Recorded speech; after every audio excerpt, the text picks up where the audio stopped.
ওয়াকফ থেকে এসআইআর, একের পর এক ইস্যুতে মুখ পুড়ছে তৃণমূলের। অবশেষে সুর নরম করলেন মমতা বন্দ্যোপাধ্যায়। মমতা বন্দ্যোপাধ্যায় এখন সুর নরম করে 26-এ সর্বনাশ আটকানোর শেষ চেষ্টা করছেন। 26-এ সর্বনাশ আসন্ন জেনে এবার কেন্দ্রের সঙ্গে সুসম্পর্কের বার্তা দিচ্ছেন মমতা বন্দ্যোপাধ্যায়।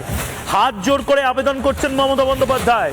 মমতা বন্দ্যোপাধ্যায় বুঝতে পারছেন কেন্দ্র যদি ডেডলাইন এক্সটেন্ড না করে, মমতা বন্দ্যোপাধ্যায় বুঝতে পারছেন এসআইআর নিয়ে কেন্দ্র যদি নিজেদের অবস্থান স্পষ্ট না করে, নির্বাচন কমিশন যদি কিছু না কিছু রিল্যাক্সেশন না দেখায়, তৃণমূল কংগ্রেসের ভোট ব্যাংক শেষ।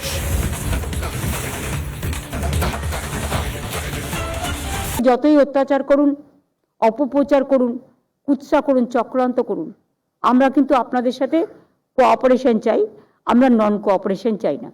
আশা করি এটুকু আপনারা শুনতে পাচ্ছেন। এবং এটা পলিটিক্যাল মিটিং নয়, এটা গভর্নমেন্টের মিটিং। তাই government to government cooperative federalism সিস্টেমে সবাই আশা করে রাজ্য সরকার কেন্দ্রীয় সরকার কাঁধে কাঁধ মিলিয়ে কাজ করবে, শুধু ঝগড়া করা নয়।